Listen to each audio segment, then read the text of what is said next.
বানের জলে ভাসছে ফেনী নোয়াখালী বাঁধ ভেঙে ডুবেছে একের পর এক জনপদ। খাদ্য শুকিয়ে পানির সংকটে লাখো মানুষ। আমার এখানে একটা দোকান করছিল, এটাও নিয়ে গেছে। বাসস্থান যেটা থাকার ঘর, এটাও নিয়ে গেছে। আমরা রাস্তার উপরে আছি, আমরা ঘরে পানি, আমরা কিছু খালি ফ্রিজ দিয়ে লইয়ে আইছি। জনতা ব্যাংকের সাবেক চেয়ারম্যান আবুল বারকাত গ্রেফতার, নেওয়া হয়েছে ডিবি কার্যালয়ে, সোপর্দ করা হবে দুদকের হাতে। সংস্কার ও পিআর পদ্ধতির কথা বলে জনগণকে বিভ্রান্ত করা হচ্ছে, অভিযোগ। বিএনপি নির্বাচনের প্রস্তুতির নির্দেশনাকে সাধুবাদ। আগামীর বাংলাদেশে কোনো স্বৈরাচার তৈরি হতে পারবে না, হুঁশিয়ারি নাহিদ ইসলামের। জুলাই সনদ নিয়ে টালবাহানার অভিযোগ। চাঁপাইনবাবগঞ্জের সোনা মসজিদ স্থলবন্দরে হয় না করোনা পরীক্ষা, অবাধে আসছে ভারতীয় ট্রাক চালকরা, সংক্রমণ বাড়ার শঙ্কা। করোনার কোনো চেকআপ হচ্ছে না, চেকআপ হলে হয়তো ধরা পড়লে কি হবে। ইন্ডিয়া থেকে কিন্তু করোনা কিন্তু আমাদের বাংলাদেশে ছড়াইবে বা ছড়াতে পারে, তাহলে আতঙ্কতে আসি। এবং পাল্লে কেলে সিরিজের প্রথম টি-20তে শ্রীলঙ্কার কাছে বাংলাদেশের অসহায় আত্মসমর্পণ, 7 উইকেটে হেরেছে টাইগাররা।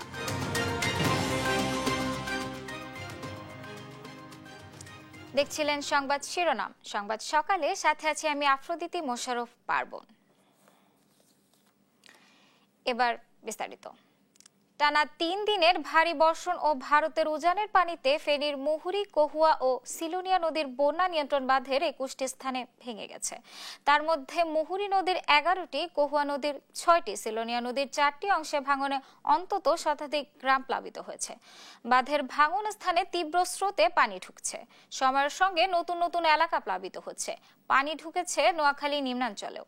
অবর্ণনীয় দুর্ভোগ পোহাতে হচ্ছে দুর্গতদের। স্থানীয়দের অভিযোগ, পানি উন্নয়ন বোর্ডের কিছু কর্মকর্তার দায়সারা কাজের জন্য প্রতি বছরের জনপথে ভাঙন নিয়মে পরিণত হয়েছে। তোফায়েল আহমেদকে সঙ্গে নিয়ে আলিমুজ্জামান সাফওয়ানের রিপোর্ট। যতদূর চোখ যায় শুধু পানি আর পানি, যেন জলে ভাসছে জনপদের পর জনপদ। নিরাপদ আশ্রয়ের খোঁজে দুর্গত মানুষ। এমন চিত্র ফেনীর ফুলগাজী উপজেলায়। টানা বৃষ্টি আর পাহাড়ি ঢলে মুহুরী, কুহুয়া ও সিলোনিয়া নদীর বন্যা নিয়ন্ত্রণ বাঁধ ভেঙে প্লাবিত হয় একের পর এক গ্রাম। অনেক জায়গায় রাস্তাঘাট ডুবে বন্ধ হয়ে গেছে যান চলাচল। পানিবন্দী হয়ে পড়েছেন ফুলগাজী, পশুরাম ও ছাগলনাইয়া উপজেলার লক্ষাধিক মানুষ। আমার ঘর বরাবর আমার ঘর সহকারে নিয়ে গেছে। আমার এখানে একটা দোকান করছিল, এটাও নিয়ে গেছে। আমার মনে করেন এই বাসস্থান যেটা থাকার ঘর, এটাও নিয়ে গেছে। আমরা রাস্তার উপরে আছি, আমরা ঘরে পানি, আমরা কিছু খালি ফ্রিজ দিয়ে লইয়ে আইছি, খালি জান লইয়ে আইছি। গতবারের বন্যার ক্ষতি কাটিয়ে না উঠতে আবারও বন্যার ছবল, তাই তো দিশেহারা দুর্গত মানুষগুলো। এমন বন্যার জন্য পানি উন্নয়ন বোর্ডের গাফিলতিকে দুষছেন তারা। গেছে 17-18 বছরের জন্য এমনি খাই রেখেছে, কি করছে এখন? যদি কিছুদিন না করে তাহলে তো আর মানে মানুষ মরে যাবে, কারণ খেত গিরেছি সব শেষ। আমাদেরকে শক্ত করে বেরিবেন্ট শক্ত করে মজবুত করে বান্ধি দিয়ে, ঠিক আছে না? আমরা ভবিষ্যতে আর এরকম কষ্ট করতে হইব না। বৃহস্পতিবার বন্যা দুর্গত এলাকায় উদ্ধার কার্যক্রম চালানোর পাশাপাশি ত্রাণ সহায়তা দেয় সেনাবাহিনী, বিজিবি, পুলিশ ও স্থানীয় প্রশাসন। আমি জানি আমাদের সেনাবাহিনী এবং জেলা প্রশাসক এবং ইউনো মহোদয় তারাও এই বিষয়ে কার্যক্রম ব্যবস্থা করছে। তো সেরকম পরিস্থিতিতে আমরাই তাদের কাছে পৌঁছে যাব, যেন তাদেরকে নিরাপদে নিয়ে আসতে পারি। তবে বাদ নিয়ে নিজেদের গাফিলতি মানতে নারাজ পানি উন্নয়ন বোর্ডের নির্বাহী প্রকৌশলী মোহাম্মদ আক্তার হোসেন মজুমদার। বলেন, অতিবৃষ্টির কারণে বাঁধের 21টি পয়েন্টে ভাঙন দেখা দিয়েছে। পানি কমলে তা দ্রুত মেরামত করা হবে। আমাদের উপজেলার নির্বাহী অফিসাররা তো মাঠে আছেন মানে সবাই সব সময়, যে কারণ তাদেরকে দেখেন উদ্ধার তৎপরতা, ত্রাণ কার্যক্রম, এখানে কিন্তু বেশ কয়েকটি বহুমাত্রিক ম্যানেজমেন্ট আছে।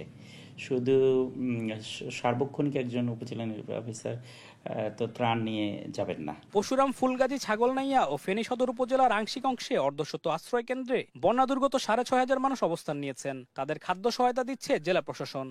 ভারত থেকে নেমে আসা পাহাড়ি ঢল ও মৌসুমি বৃষ্টিপাতের প্রভাবে আজও অবনতির দিকে যাচ্ছে ফেনীর বন্যা পরিস্থিতি। নতুন করে প্লাবিত হচ্ছে বেশ কয়েকটি অঞ্চল। তবে কি আবার 2024-এর পুনরাবৃত্তি দেখবে ফেনীবাসী, নাকি উন্নতি হবে বন্যা পরিস্থিতির? ফেনীর ছাগলনাইয়া থেকে আলিমুজ্জামান সাফওয়ান, দেশ টিভি। বিস্তারিত জানতে সরাসরি যুক্ত হচ্ছে আমাদের ফেনী প্রতিনিধি তোফায়েল আহমেদ নিলয়ের সঙ্গে। নিলয়, এই মুহূর্তে কতটি গ্রাম বা এলাকা প্লাবিত হয়েছে? দুর্গতদের অবস্থা সম্পর্কে আমাদেরকে বিস্তারিত জানাবেন।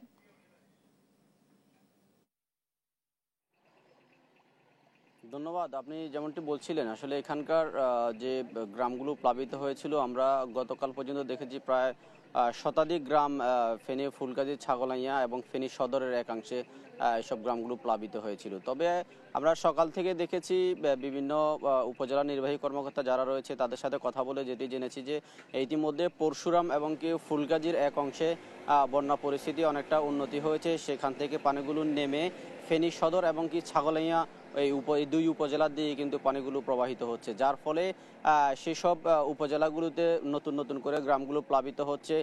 সেই সব এলাকায় মানুষের ঘর বাড়ি আসবাবপত্র পুকুরের মাছ এবং কৃষকের যে সকল সবজিগুলো রয়েছে সেগুলো পানির নিচে তলিয়ে রয়েছে। আমি এখনো রয়েছি ফেনী পরশুরাম আঞ্চলিক সড়কে। সেই আঞ্চলিক সড়কে এখনো হাঁটু পরিমাণ পানি রয়েছে, কিছু কিছু জায়গায় প্রায় কোমর পরিমাণ পানি রয়েছে। এখনো পর্যন্ত গত 2 দিন যাবৎ এই সড়ক দিয়ে যান চলাচল বন্ধ রয়েছে বা বড় ধরনের যান চলছে, যার মাধ্যমে মানুষ আসা যাওয়া করতে পারছে। তবে এই এলাকার মানুষের গত 4 দিন পর্যন্ত অবর্ণনীয় দুর্ভোগ পোহাতে হচ্ছে তাদের এই যে দীর্ঘদিনের এই যে দুর্ভোগ সেটি কবে লাঘব হবে সেই বিষয়ে কিন্তু তারা সব সময় প্রতিবাদ জানিয়েও এখনো পর্যন্ত কোনো ধরনের প্রতিউত্তর তারা পায় না। এখানে আমরা দেখেছি যে গত 24-এর যে বন্যা হয়েছিল, যে বন্যার ভয় এবং মানুষের মধ্যে যে আতঙ্ক ছিল সেটি এই 25-এর বন্যার সাথে সাথে কিন্তু এ ধরনের একটি আতঙ্ক কিন্তু মানুষের মধ্যে বিরাজ করেছিল। মানুষ সামান্য বৃষ্টিতেও কিন্তু এখন মানুষের মধ্যে এক ধরনের আতঙ্ক বিরাজ করে, মানুষের মধ্যে একটা ভয় কাজ করে কখন আবার 24-এর বন্যার মতো সেই পরিস্থিতি তৈরি হয়। তবে এখানকার মানুষ বলছে যে 24-এর বন্যার যে ক্ষতি সেটি কাটিয়ে উঠতে না উঠতে আবার 25-এ যে নদী ভাঙনের ফলে এখানে পুরো জেলা জুড়ে যে আবারও বন্যার সংখ্যা রয়েছিল সেটি কিন্তু অনেকটা কেটেছে বলে আমরা জেনেছি। এখানকার পানি উন্নয়ন বোর্ডের সাথে কথা বলেছি, তারা বলছে যে এখনো 21টি ভাঙন দিয়ে কিন্তু লোকালয়ে পানি প্রবেশ করছে, লোকালয়ে পানি প্রবেশ করে নতুন নতুন কিছু এলাকা প্লাবিত হচ্ছে বলে কিন্তু তারা আমাদেরকে জানাচ্ছে। তবে এখানকার আমরা জেলা প্রশাসনের সাথে কথা বলেছি। জেলা প্রশাসনের যে জেলা প্রশাসক সাইফুল ইসলাম তিনি আমাদেরকে বলছেন যে এখনো পর্যন্ত বন্যা দুর্গত এলাকাগুলোতে জেলা প্রশাসন, সেনাবাহিনী, পুলিশ, বিজিবি সহ সরকারি বিভিন্ন সংস্থার কাজ করছে এবং কি পাশাপাশি বিভিন্ন স্বেচ্ছাসেবী সংগঠনগুলো কিন্তু এইসব উপজেলাগুলোতে এসে বন্যা দুর্গতদের রেস্কিউ সহ খাদ্য সহায়তা প্রদান করছে। আমরা দেখেছি গতকাল দুপুরের পর থেকে বাংলাদেশ সেনাবাহিনীর একটি টিম এখানে এসেছে এবং কি তারা বন্যা দুর্গত এবং কি একবার রিমোট এরিয়াগুলোতে তারা প্রবেশ করছে নৌকার মাধ্যমে, সেখানে মানুষকে খাবার এবং কি মানুষকে উদ্ধার কার্যক্রম তারা করছে। পাশাপাশি আমরা দেখেছি বিজিবি, স্থানীয় বিজিবির মাধ্যমেও কিন্তু যে সকল আশ্রয় কেন্দ্রগুলো রয়েছে যেগুলোতে মানুষ রয়েছে সেগুলোতে বিজিবির রান্না করা খাবার সেখানে বিতরণ করছে। রান্না করা খাবার বিতরণের ফলে কিন্তু সেখানে মানুষের যে দীর্ঘ 2-3 দিনের যে খাওয়া দাওয়া সেগুলো থেকে অনেকটা আসলে কিছুটা শঙ্কা মুক্ত ছিল। এমনকি তাদের যে খাওয়াগুলো সেগুলো পাওয়ার কারণে কিন্তু অনেকটা যে কষ্ট এবং কি খাওয়া দাওয়া যে না থেকে গত 2-3 দিন যাবত কাটন করেছিল সেগুলো থেকে অনেকটা কিন্তু কমেছে বলে কিন্তু আমরা দেখেছি। তো এই ছিল আমার কাছে ফুলগাজীর বন্যা নিয়ে সর্বশেষ তথ্য। ধন্যবাদ নিলয় আপনাকে। দর্শক, ফেনী থেকে বন্যার সর্বশেষ পরিস্থিতি জানাচ্ছিলেন আমাদের সহকর্মী নিলয়। এদিকে টানা বর্ষণ ও দুর্যোগপূর্ণ আবহাওয়ার কারণে নোয়াখালীর বন্যা পরিস্থিতির আরো অবনতি হয়েছে। পানিবন্দী হয়ে পড়েছে লাখো মানুষ। জানা গেছে নোয়াখালীতে বৃহস্পতিবার পর্যন্ত গেল 3 দিনের টানা বর্ষণে পানিতে তলিয়ে গেছে জেলা শহর ও উপজেলার বিভিন্ন গুরুত্বপূর্ণ এলাকা। কাঁচা ও আধা পাকা সড়কগুলো পানিতে তলিয়ে যাওয়ায় চরম দুর্ভোগে পড়েছেন মানুষ। জনজীবনে সৃষ্টি হয়েছে স্থবিরতা।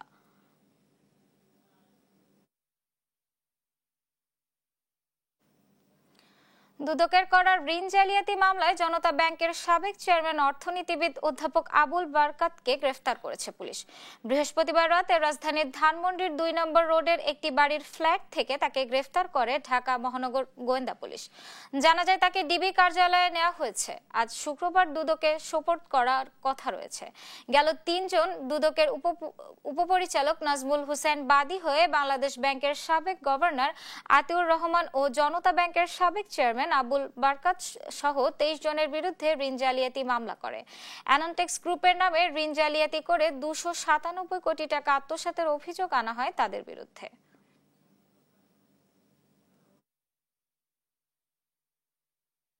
দেশে যে কারো বিরুদ্ধে মামলা হতে পারে, কিন্তু সেটা সুষ্ঠুভাবে হইলে সেটা একটা অ্যাকসেপ্টেন্স থাকে। গ্রেফতারি পরোয়ানা বা ওয়ারেন্ট কিছুই আমরা দেখি না, আমাদের কাছে কোনো কাগজ নাই, আমরা জাস্ট লস্ট। আমরা আপনাদেরকে যা বলবো আমাদের বলারও কিছু নাই, যে আমরা নিজেরাই জানি না। বাসা থেকে করা হয়েছে, রাত 11টার দিকে হবে, 10টা। দেশের ফৌজদারি বিচার ব্যবস্থায় একটি গুরুত্বপূর্ণ পরিবর্তন এনে ফৌজদারি কার্যবিধি 1898 সংশোধন করে নতুন অধ্যাদেশ জারি করেছেন রাষ্ট্রপতি মোহাম্মদ শাহাবুদ্দিন। দি code of criminal procedure ordinance 2025 নামে এই অধ্যাদেশের মাধ্যমে আইনে 173 ক নামে একটি নতুন ধারা যুক্ত করা হয়েছে, যা তদন্ত চলাকালে অন্তর্বর্তীকালীন প্রতিবেদনের ভিত্তিতে অভিযুক্ত ব্যক্তিকে অব্যাহতি দেওয়ার সুযোগ তৈরি করবে। এতে মামলার তদন্তকালে দীর্ঘ সময় ধরে নিরপরাধ ব্যক্তিদের জেল হাজতে থাকার প্রবণতা কমে আসবে বলে আশা করা হচ্ছে। বৃহস্পতিবার আইন, বিচার ও সংসদ বিষয়ক মন্ত্রণালয় এ সংক্রান্ত গেজেট জারি করে। সংসদ অধিবেশন না থাকায় গণপ্রজাতন্ত্রী বাংলাদেশ সংবিধানের 93(1) অনুচ্ছেদে প্রদত্ত ক্ষমতা বলে রাষ্ট্রপতি এই অধ্যাদেশ জারি করেন। নির্বাচন নিয়ে কোনো সংশয় নেই বিএনপির, এমন মন্তব্য করেছেন দলটির মহাসচিব মির্জা ফখরুল ইসলাম আলমগীর। বলেন, বিএনপি বিশ্বাস করে অবাধ ও সুষ্ঠু নির্বাচনের মাধ্যমে ক্ষমতার পরিবর্তন হবে। ডিসেম্বরের মধ্যে নির্বাচনের প্রস্তুতি নিতে প্রধান উপদেষ্টার নির্দেশনাকে সাধুবাদও জানান তিনি। আর জামায়াতের সেক্রেটারি জেনারেল মিয়া গোলাম পরোয়ার বলেন, নির্বাচনকে বানচালে ফ্যাসিবাদের দোসরদের তৈরি কাঠামো এখন ষড়যন্ত্র করে যাচ্ছে। নিয়াজ মোর্শেদের প্রতিবেদন। জাতীয় প্রেস ক্লাবে জুলাই গণ অভ্যুত্থানে সাংবাদিকদের ভূমিকা নিয়ে আলোচনা সভা করে ফেডারেল সাংবাদিক ইউনিয়ন ও ঢাকা সাংবাদিক ইউনিয়ন। আন্দোলনটি দীর্ঘ 15 বছর ধরে এই পর্যায়ে এসেছে। এতে সাংবাদিক নেতাদের পাশাপাশি অংশ নেন বিভিন্ন পেশাজীবী ও রাজনৈতিক দলের নেতারা। আমরা সংসদ নির্বাচন করতে চাই। কেন? নির্বাচন যদি সংসদের না হয় তাহলে দেশে একটা অন্ধকারের শক্তি আবার ক্ষমতায় আসবে। আপনি আপনার চাহিদা বলতেই পারেন, এটি আপনার ব্যক্তিগত স্বাধীনতা, কিন্তু আপনি একথা বলতে পারেন না আমার এইটা না হলে ওইটাও হবে না। এই অধিকার তো আপনার নাই। এই যে মানসিকতা আর পলায়নকৃত স্বৈরাচারের মানসিকতা একই মানসিকতা। জামাতের সেক্রেটারি জেনারেল মিয়া গোলাম পরোয়ার বলেন, সুষ্ঠু নির্বাচনের দিকে যখন সব রাজনৈতিক দল এগিয়ে যাচ্ছে, তখন একটি অপশক্তি নানাভাবে তা বাধাগ্রস্ত করার চেষ্টা করছে। ব্যবসা, বাণিজ্য, রাজনীতি, আন্তর্জাতিক নীতি, কূটনীতি, ইভেন সামনের নির্বাচন নিয়ে জনগণের আকাঙ্ক্ষাকে কি করে ধুলায় মিশিয়ে দেওয়া যায় তার চক্রান্ত এখনো কিন্তু বিদ্যমান। ডিসেম্বরের মধ্যে নির্বাচনের প্রস্তুতি নিতে প্রধান উপদেষ্টার নির্দেশনাকে ইতিবাচক মনে করছেন বিএনপি মহাসচিব মির্জা ফখরুল ইসলাম আলমগীর। আমরা দাবি করছি যে এই নির্বাচনে যেন অবাধ, নিরপেক্ষ এবং সকলের কাছে গ্রহণযোগ্য হয়, সেই ধরনের একটা নির্বাচন যেন নির্বাচন কমিশন উপহার দিতে পারে এবং সেইভাবেই যেন কাজ করে। যুক্তরাষ্ট্রের নতুন শুল্ক নিয়ে উদ্বেগ জানিয়ে তিনি বলেন, এতে পোশাক সহ রপ্তানি শিল্প হুমকিতে পড়বে। সরকারকে দ্রুত ব্যবস্থা নেওয়ার তাগিদ দেন মির্জা ফখরুল। সবচেয়ে যোগ্য ব্যক্তিদের এই সম্পর্কে বার্গেন করা নিয়ে তাদের মার্কিন যুক্তরাষ্ট্রের সঙ্গে কাজ করাটা প্রয়োজন ছিল। তো সময় বোধহয় এখনো চলে যায়নি, এখনো সময় আছে এই বিষয়গুলো আলোচনা করে আমাদের ইন্ডাস্ট্রিগুলো বেঁচে থাকে, আমাদের মেয়েদের কর্মসংস্থান যেন নষ্ট না হয়, আমাদের অর্থনীতি যেন ক্ষতিগ্রস্ত না হয়, সেই বিষয়টা তারা অবশ্যই দেখবেন। এছাড়া সীমান্ত হত্যা ভারতের পৌষিন বন্ধে ভারত সরকারের সঙ্গে অন্তর্বর্তী সরকারের দ্রুত বোঝাপড়ার আহ্বানও জানান বিএনপি মহাসচিব। গণতন্ত্রকে প্রতিষ্ঠা করা। নিয়াজ মোর্শেদ, দেশ টিভি, ঢাকা। সংস্কার আর পিআর পদ্ধতির কথা বলে জনগণকে বিভ্রান্ত করা হচ্ছে বলে মন্তব্য করেছেন বিএনপির সিনিয়র যুগ্ম মহাসচিব রুহুল কবির রিজভী। বলেন, স্থানীয় নির্বাচন ও নির্বাচনের পদ্ধতিকে জটিল প্রক্রিয়ার মধ্যে ফেলে ঘোলা পানিতে মাছ শিকারের চেষ্টা করছে একটি দল। বৃহস্পতিবার ঢাকা মহানগর উত্তর বিএনপির বৃক্ষরোপণ কর্মসূচিতে অংশ নিয়ে এসব কথা বলেন তিনি বলেন, অনির্বাচিত সরকার দীর্ঘদিন ক্ষমতায় থাকলে নতুন করে ফ্যাসিবাদ তৈরি হতে পারে। শেখ হাসিনার নির্দেশে জুলাই আন্দোলনে ছাত্রদের উপর গুলি চালানো হয়, যা বিবিসির প্রতিবেদনে প্রমাণিত বলেও মন্তব্য করেন তিনি। এ সময় অন্যান্য বক্তারা বলেন, কিছু রাজনৈতিক দলের পায়ের নিচে মাটি নেই, তাই তারা পিআর পদ্ধতি চাইছে। সংস্কার না করে, বিচার না করে, তো বিচারের প্রয়োজনীয় আইন কানুন সবই তো করতে হবে পার্লামেন্টে, আর পার্লামেন্টে জনগণের প্রতিনিধি জনগণ পাঠাবে। এইটাই 16 বছর শেখ হাসিনা বন্ধ করে দিয়েছিলেন। গেল 16 বছরের ফ্যাসিবাদের মতো আগামীর বাংলাদেশে কোনো স্বৈরাচার তৈরি হতে পারবে না বলে হুঁশিয়ারি দিয়েছেন জাতীয় নাগরিক পার্টি এনসিপির আহ্বায়ক নাহিদ ইসলাম। বৃহস্পতিবার বিকেলে নড়াইল শহরের পুরাতন বাস টার্মিনাল এলাকায় জুলাই পদযাত্রার সভায় কথা বলেন তিনি। এর আগে মাগুরার পথসভায় নাহিদ বলেন, জুলাই সনদ নিয়ে টালবাহানা চলছে। প্রতিনিধি শরীফুল ইসলাম ও পঙ্কজ রায়ের সহায়তায় শামীম হোসেনের রিপোর্ট। গণ অভ্যুত্থানের 1 বছর পূর্তি উপলক্ষে জুলাই পদযাত্রায় অংশ হিসেবে নড়াইলে পথসভা করে জাতীয় নাগরিক পার্টি এনসিপি। বৃহস্পতিবার বিকেলে হওয়া এই অনুষ্ঠানে দলটির আহ্বায়ক নাহিদ ইসলাম বলেন, 16 বছরের ফ্যাসিজমের মতো আগামীর বাংলাদেশে কোনো স্বৈরাচার তৈরি হতে দেবে না এনসিপি। 16 বছরের যেই ফ্যাসিজম, যেই স্বৈরাচার, আমরা চাই আগামী বাংলাদেশে নতুন করে কোনো স্বৈরাচার যাতে না হতে পারে। আগামী বাংলাদেশে আপনার আমার কথা বলার অধিকার থাকবে, আপনার আবার ভাত কাপড়ের অধিকার থাকবে। বলেন, বর্তমান সরকারকে বিচার সংস্কার ও নতুন সংবিধানের মধ্য দিয়ে নির্বাচনের দিকে যেতে হবে। আমরা স্পষ্টভাবেই বলেছি, নির্বাচন আমরাও চাই, বিচার সংস্কার এবং নতুন সংবিধানের মাধ্যমে নির্বাচনের দিকে যেতে হবে। এর আগে বৃহস্পতিবার দুপুরে মাগুরায় পদযাত্রায় নাহিদ ইসলাম বলেন, জুলাই সনদ নিয়ে এখনো টালবাহানা চলছে। সরকার এবং রাজনৈতিক দলগুলো ব্যর্থ হলে 3 আগস্ট সারা দেশের ছাত্র জনতাকে সঙ্গে নিয়ে শহীদ মিনার প্রাঙ্গণে সমাবেশের ঘোষণা দেন তিনি। আমরা 5ই আগস্ট এই গণ অভ্যুত্থানের 1 বছর পূর্তি হবে, আমরা 3রা আগস্টের মধ্যেই সেটি কার্যকর দেখতে চাই এবং সরকার যদি 1 বছরের মধ্যেও এটি দিতে ব্যর্থ হয়, সকল রাজনৈতিক পক্ষ মিলে যদি ব্যর্থ হয়, তাহলে সারা দেশের ছাত্র জনতাকে নিয়ে আমরা আবারও মাঠে নামবো। 3রা আগস্ট আমরা শহীদ মিনারে ঢাকায় থাকবো। আপনাদেরকে 3রা আগস্টের আহ্বান জানাচ্ছি। এই সময় এনসিপির জ্যেষ্ঠ যুগ্ম আহ্বায়ক সামান্তা শারমিন বলেন, নির্বাচন কমিশনের কার্যক্রম অত্যন্ত সন্দেহজনক। শাপলা প্রতীক না দেয়ায় ক্ষুব্ধ প্রতিক্রিয়া জানান এনসিপি নেতারা। এই ইসি শুরু থেকে প্রশ্নবিদ্ধ ছিল, শুরু থেকে তাদের কার্যক্রম অত্যন্ত সন্দেহজনক এবং তারা একটি দলকে প্রাধান্য দিয়ে, এবং এই ক্ষেত্রে ঐকমত্য কমিশনকেও দায়ী করতে হবে, এবং তারা একটি দলকে প্রাধান্য দিয়ে তারা তাদের যে প্রক্রিয়া সেগুলো বাস্তবায়ন করার চেষ্টা করছে।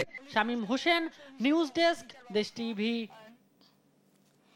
এবার প্রবাসীরা আইটি সাপোর্টের পোস্টাল ব্যালটে ভোট দেবেন বলে জানিয়েছেন নির্বাচন কমিশনার ব্রিগেডিয়ার জেনারেল সানাউল্লাহ। এছাড়াও জাতীয় সংসদ ও স্থানীয় সরকার নির্বাচনে ইভিএম ব্যবহার থাকছে না। প্রাথমিকভাবে রাজনৈতিক দলের নিবন্ধনের যাচাই বাছাই কাজ শেষ হয়েছে বলেও জানান তিনি। শিলু রায়ের রিপোর্ট জানাচ্ছেন ইউসুফ ভুইয়া। রাজধানীর আগারগাঁয়ে নির্বাচন কমিশন সচিবালয়ে 8ম সভা অনুষ্ঠিত হয়। সিইসি এম নাসির উদ্দিনের নেতৃত্বে 4 কমিশনার সহ সিনিয়র সচিব ও সরকারি কর্মকর্তারা এই বৈঠকে অংশ নেন। গণপ্রতিনিধিত্ব আদেশ, নির্বাচন কর্মকর্তা আইন সংশোধন, প্রার্থীর হলফনামা পরিমার্জন সহ আইনি সংস্কারের এক গুচ্ছ সুপারিশ চূড়ান্ত করতে এই বৈঠক হয়। পরে সাংবাদিকদের সঙ্গে কথা বলেন নির্বাচন commissioner brigadier general Abu Fazal Mohammad Sanaullah. যে হলফনামা দিয়ে থাকেন, এ সময় তিনি বলেন, পোস্টাল ব্যালট পদ্ধতিতে এবার প্রবাসী ভোট দিতে পারবেন। চূড়ান্ত সিদ্ধান্ত হচ্ছে ইনশাআল্লাহ প্রবাসী বাংলাদেশিরা এবারে ভোট দিবেন এবং ভোটের পদ্ধতি হবে পোস্টাল ব্যালট। জাতীয় সংসদ নির্বাচন ও স্থানীয় সরকার নির্বাচনে এবার ইভিএম ব্যবহার থাকছে না বলেও জানান তিনি। এই ইভিএম সামনের কোনো নির্বাচনেই ব্যবহার হবে না। এমত অবস্থায় এই ইভিএম কিভাবে কি করতে হবে সেটার জন্য একটা কমিটি ফর্ম করতে বলা হয়েছে। রাজনৈতিক দলের নিবন্ধনের বিষয়ে প্রশ্নের জবাবে নির্বাচন কমিশনার সানাউল্লাহ বলেন, নিবন্ধনের প্রাথমিক যাচাই বাছাই শেষ হয়েছে। প্রাথমিক যাচাইয়ের কাজ আজকে সম্পন্ন হয়েছে এবং যাচাইয়ের পরে যে সকল দলের আপনার তালিকা পূর্ণাঙ্গ আছে বা তারা ফরম্যাট অনুযায়ী সকল সম্পন্ন করেছেন, সেগুলো মাঠ পর্যায়ে ভেরিফিকেশনের জন্য চলে যাবে। নির্বাচনে প্রতীক হিসেবে শাপলাকে তালিকাভুক্ত করা হয়নি বলেও এ সময় জানান তিনি। নির্বাচন কমিশন সবকিছু বিবেচনা করে শাপলা তালিকাভুক্ত করে নাই, এই হচ্ছে ফাইনাল কথা। বাড়ি বাড়ি ভোটার তালিকা হালনাগাদ কার্যক্রমে 44,66,000 বাদ পড়া ভোটার পাওয়া গেছে।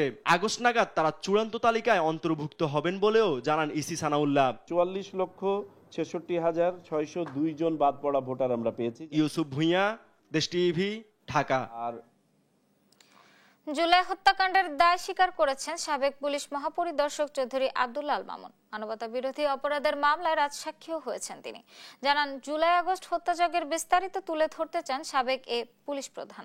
এরপর সাবেক প্রধানমন্ত্রী শেখ হাসিনা আসাদুজ্জামান খান কামাল চৌধুরী আব্দুল আল মামুনের বিচার শুরুর আদেশ দেয় আন্তর্জাতিক অপরাধ ট্রাইব্যুনাল 1। সাবরিনা মজুমদারের রিপোর্ট।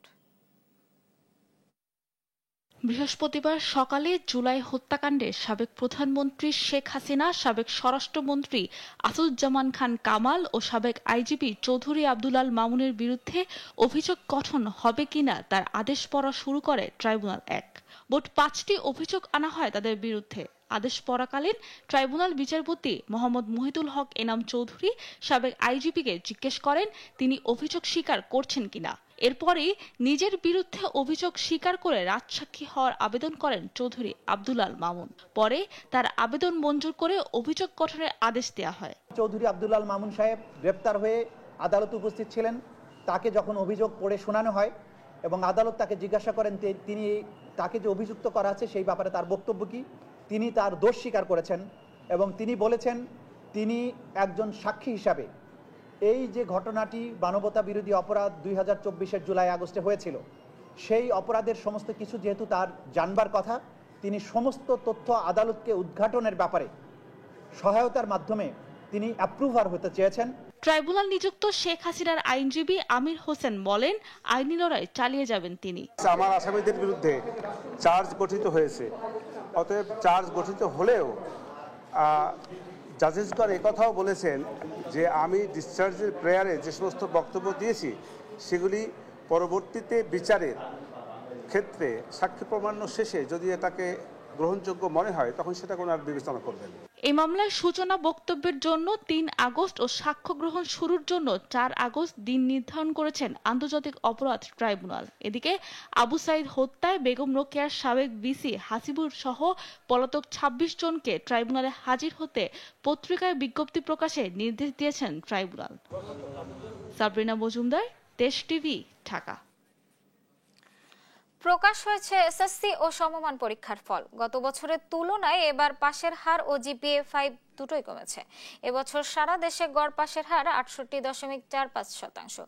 বৃহস্পতিবার ঢাকা শিক্ষা বোর্ডে সংবাদ সম্মেলনে পরীক্ষার ফল প্রকাশ করা হয়।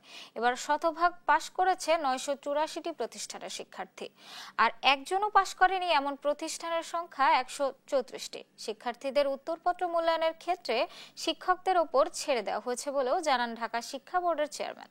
তন্দা তারুণ্যের রিপোর্ট। প্রকাশ হয়েছে এসএসসি ও সমমানের পরীক্ষার ফলাফল। এবছর পাশের হার 68.45%। বৃহস্পতিবার দুপুরে ফল প্রকাশ করা হয়। ঢাকা শিক্ষা বোর্ডের কনফারেন্স কক্ষে সংবাদ সম্মেলনে এ তথ্য জানানো হয়। আন্তঃশিক্ষা বোর্ড সমন্বয় কমিটির সভাপতি অধ্যাপক ডক্টর খন্দকার এহসানুল কবির ফল ঘোষণা করেন। ঢাকা বোর্ডের পাশের হার 67.51%। রাজশাহী বোর্ডের পাশের হার 77.63। কুমিল্লা বোর্ডের 63.6, যশোর বোর্ডে 73.69, চট্টগ্রাম বোর্ডে 72.07।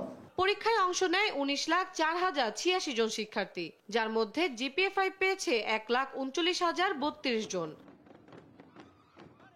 9টি সাধারণ শিক্ষা বোর্ডে এবার এসএসসিতে পরীক্ষার্থী ছিল 14,79,310 জন।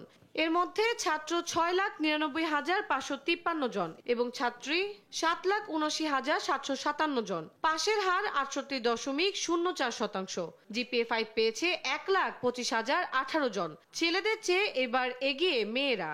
এবছর সকল শিক্ষা বোর্ডে ছাত্রের চেয়ে ছাত্রী 3.79 অর্থাৎ প্রায় 4% বেশি পাস করেছে এবং 8,200 জন ছাত্রী বেশি সংখ্যায় জিপিএ পেয়েছে ছেলেদের তুলনায়। মাদ্রাসা শিক্ষা বোর্ডের অধীনে পরীক্ষার্থী 2,86,572 জন, যার মধ্যে ছাত্র 1,47,252 জন এবং 1,39,320 জন ছাত্রী। পাশের হার 68.09। জিপিএ-5 পেয়েছে 9,066 জন। বাংলাদেশ কারিগরি শিক্ষা বোর্ডের অধীনে পরীক্ষার্থীর সংখ্যা 1,38,204 জন। এর মধ্যে ছাত্র 1,04,892 এবং ছাত্রী 33,312 জন। পাশের হার 73.63। জিপিএ 5 পেয়েছে 4,948 জন। এবার গুজববিহীন ও নকলমুক্তভাবে পরীক্ষা হয়েছে বলে দাবি করা হয় আন্তঃশিক্ষা বোর্ড সমন্বয় কমিটির পক্ষ থেকে। যা হওয়ার যথাযথভাবে সম্পন্ন হয়ে আমাদের কাছে এই ফলাফলটি আমাদের কাছে এসেছে। তন্দ্রা তারুণ্য, দেশ টিভি, ঢাকা। দেখছেন সংবাদ সকাল। এডিস মশাবাহী রোগ ডেঙ্গুতে আক্রান্ত হয়ে গেল একদিনে আরো 2 জনের মৃত্যু হয়েছে। এতে চলতি বছর এখনো পর্যন্ত মশাবাহিত রোগটিতে মৃতের সংখ্যা 54 জনে দাঁড়িয়েছে। বৃহস্পতিবার স্বাস্থ্য অধিদপ্তরের ডেঙ্গু বিষয়ক নিয়মিত প্রতিবেদনে এ তথ্য জানানো হয়। এছাড়া ডেঙ্গু নিয়ে নতুন করে 337 জন হাসপাতালে ভর্তি হয়েছেন। স্বাস্থ্য অধিদপ্তর জানিয়েছে, গত একদিনে ডেঙ্গুতে ঢাকা দক্ষিণ সিটি কর্পোরেশন ও চট্টগ্রাম বিভাগে 1 জন করে মোট 2 জনের মৃত্যু হয়েছে।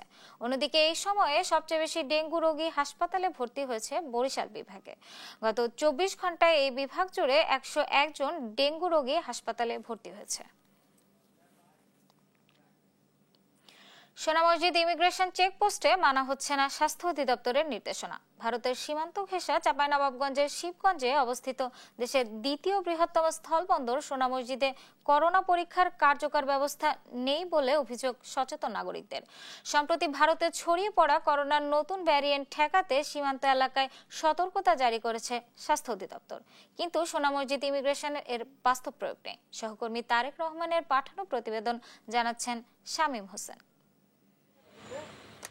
চাঁপাইনবাবগঞ্জের সোনা মসজিদ ইমিগ্রেশনে স্বাস্থ্য অধিদপ্তরের মেডিকেল টিম থাকার কথা থাকলেও বুধবার দুপুর 12টা থেকে বিকেল 4টা পর্যন্ত অবস্থান করে কার্যকর কোনো টিমের দেখা মেলেনি। একজন স্বাস্থ্য সহকারী থাকলেও তিনি নিজেই জানেন না কি দায়িত্ব পালন করছেন। যদিও স্বাস্থ্য অধিদপ্তরের দাবি, প্রতিদিন সকাল থেকে একজন স্বাস্থ্য সহকারী দায়িত্ব থাকেন। চেকপোস্টে থাকা 2টি স্ক্রিনিং ডেস্কও ছিল ফাঁকা। ইমিগ্রেশন পুলিশ জানায়, মেডিকেল টিম দায়িত্বে আছেন। করোনার নতুন ভেরিয়েন্ট ভ্রমণকারীদের মাধ্যমে ছড়িয়ে পড়ছে। রাজশাহীতেও নতুন সংক্রমণের খবর পাওয়া গেছে। সোনা মসজিদ দিয়ে প্রতিদিন 200 থেকে 300 ট্রাক চলাচল করে। চালক, সহকারী ও খালাসি সহ 400 থেকে 500 জন যাতায়াত করেন। ফলে সংক্রমণের ঝুঁকি বাড়ছে। বাংলাদেশে ঢোকার সময় বা ফেরার সময় কোনো করোনা পরীক্ষা করা হচ্ছে না। মাস্ক লাগাইছিল, মেশিনও ছিল, কিন্তু এখন কোনো কিছুই নাই। এখন অ্যাভেলেবেল চলছে, কোনো চেক করছে না। তো ইন্ডিয়া থেকে কিন্তু করোনা কিন্তু আমাদের বাংলাদেশে ছড়াইবে বা ছড়াতে পারে, তাহলে আতঙ্কতে আছি করোনার জন্য। আমাদের ইন্ডিয়াতেও সেরকম করোনার আপনার চেকের কোনো ব্যবস্থা নাই, আবার বাংলাদেশে এরকম বুঝলাম না। করোনার কোনো চেক আপ হচ্ছে না, চেক আপ হলে হয়তো ধরা পড়লে কি হবে জানি। তো এখনো করোনা তো চলছেই তো করোনা তো এখনো হলো যে কমেনি। করোনা প্রতিরোধে দুদেশে ভ্রমণকারীদের সচেতনতা বাড়াতে স্যানিটাইজার ও মাস্ক ব্যবহারে পরামর্শ দেওয়া হচ্ছে। আমরা মাস্ক এবং হ্যান্ড স্যানিটাইজার ইউজ করতেছি। এখানে স্বাস্থ্য অধিদপ্তর থেকে একজন তাদের প্রতিনিধি আসে সকাল এবং বিকেলে। তারা এটা আমাদের এখানে থার্মাল স্ক্যানার আছে, তারা টেম্পারেচারটা পরিমাপ করছে। কোনো ধরনের সংবাদ পেলে তারা ঊর্ধ্বতন কর্তৃপক্ষের সহিত আলোচনা করতেছে। ইমিগ্রেশনে ঈদের পর থেকে 1 সদস্য বিশিষ্ট মেডিকেল টিম দায়িত্ব পালন করছে। সেখানে ভ্রমণকারীদের শরীরের তাপমাত্রা মাপা হলেও কিট সংকটের কারণে করোনা পরীক্ষা হচ্ছে না। আমাদের যেহেতু পরীক্ষা করার করোনার কোনো কিট বর্তমানে সরকার আমাদেরকে দেয় নাই, শুধুমাত্র আমরা থার্মো স্ক্যানের মাধ্যমে তার জ্বর আছে কি নাই এবং তার নাম, ঠিকানা, আইডি নাম্বার অথবা পাসপোর্ট নাম্বার নিয়ে তাদের তথ্যগুলো নিচ্ছে। যদি পর্যাপ্ত পরিমাণে কিট পাওয়া যায় তাহলে স্ক্রিনিং পরীক্ষাটা আরও জোরদার হবে বলে আমি মনে করি। বাংলাদেশ ভারত সীমান্ত দিয়ে যাতায়াতকারী সব যাত্রীর করোনা পরীক্ষার ব্যবস্থা নিশ্চিতের দাবি স্থানীয়দের। শামীম হোসেন, নিউজ ডেস্ক, দেশ টিভি। দেখছেন সংবাদ সকাল।